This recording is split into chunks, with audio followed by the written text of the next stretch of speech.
it's been a remarkable story to follow. I want to begin by getting your impressions on how that scene unfolded at Toronto's Pearson Airport, where you've got this young woman, a refugee to Canada. She's wearing a UN hat. She's wearing the Canada sweatshirt. The minister has her arm around her. What did you make of that whole scene? Well, very heartwarming, very political, frankly. Why do you say that? Why do you say political? Well, fundamentally, we have injected in this case, I think, a very strong domestic political element into a refugee persecuted person situation.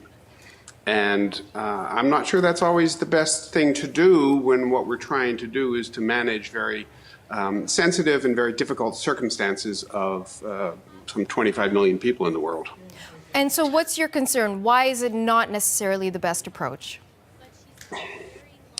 Well, UNHCR believes or has a number of 25-point-something million refugees in the world, most of whom are in much worse circumstances than this unfortunate teenager from Saudi Arabia.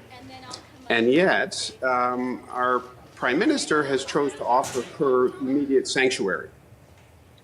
That's going to be, I think, initially viewed by Saudi Arabia as a very concerted effort on our part, or on the Prime Minister's part, to insert himself into this story. And frankly, as your reporter alluded to, I think it also sets a very dangerous precedent, which is, what happens the next time a teenage girl or adult woman from Saudi Arabia that flees her family and declares herself to no longer be a Muslim. Does that mean automatic sanctuary? One would almost conclude so from the actions taken in this case.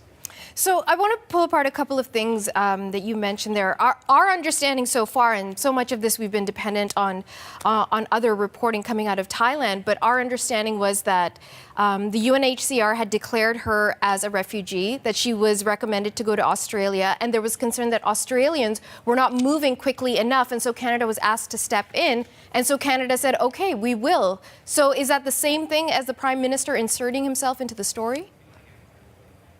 Well, the UNHCR does make declarations. They make their assessment. We have a process by which we make our assessment. The Australians were prepared, as I understand it, to accept her as a refugee claimant. What we did is go one step further and accepted her not as a claimant, but as a refugee. And that's a process that in Canada typically requires an assessment of the claim, a vetting of the individual, and a decision that typically can take as much as 2 years.